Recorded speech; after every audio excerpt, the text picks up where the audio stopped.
Siddipet MLA Harish Rao Dubbaka వచ్చి విమర్శలు చేయడంపై ఫైర్ అయ్యారు BJP MP Raghunandan Reddy. Assembly Lok Sabha ఎన్నికల్లో తిట్టి నాశనమయ్యారని ఇప్పుడు కూడా తిట్టి ఆగమవ్వడం ఖాయమన్నారు. దుబ్బాక మున్సిపల్ ఎన్నికల ప్రచారంలో పాల్గొన్న రఘునందన్ తనతో పెట్టుకుంటే ముక్కలు ముక్కలు చేస్తానని తీవ్రస్థాయిలో మండిపడ్డారు. ఇక దుబ్బాక అభివృద్ధి కోసం స్థానిక ఎమ్మెల్యే సీఎం రేవంత్ ని కలిసి ఏం చేశారో చెప్పాలన్నారు.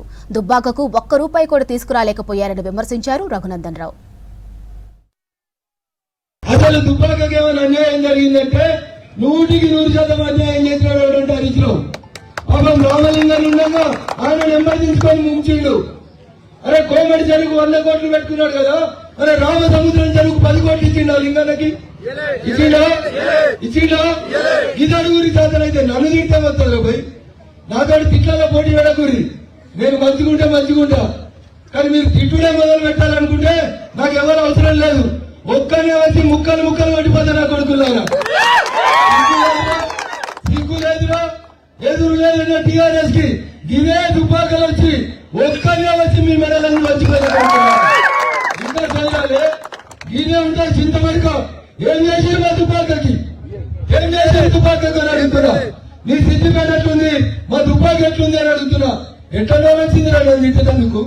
రోడ్ వేసింది మేము కదా, నన్ను తిట్టేందుకు రోడ్ ఎట్లా వచ్చింది అని అడుగుతున్నా. నీ మరదలు జైలుకు వచ్చింది, నువ్వు రేపో మాపో పోతావు.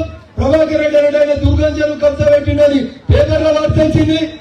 భూములు కబ్జాలు పెట్టుకొని వచ్చి పైసలు వచ్చి ఓటుకు 2000 ఇచ్చి గెలిచినాడు కూడా రఘునందన్ వచ్చి తిట్టిపోతున్నాడట. రేవంత్ రెడ్డి దగ్గరికి ప్రభాకర్ రెడ్డి అనే దుబ్బాక ఎమ్మెల్యే ఎందుకు పోయిండు? అభివృద్ధి కోసం పోయిండు. ఏం చేసినావు రేవంత్ రెడ్డిని కలిసి దుబ్బాకకి? ఐటీఐకి 10 లక్షలు చేయలే. నువ్వు నన్ను తిడితే వస్తుందన్నా. అందుకని నేను దయచేసి ఓటు మాకేయింది అని అడిగేదానికి వచ్చిన. ఇద్దరు కౌన్సిలర్లు ఇంతకుముందు కారు గుర్తాలు ఉంటారు అన్నలు. ఆ రోజు వాళ్ళ పార్టీ అధికారంలో ఉండే, ఇవాళ వాళ్ళ పార్టీ అధికారంలో లేదు.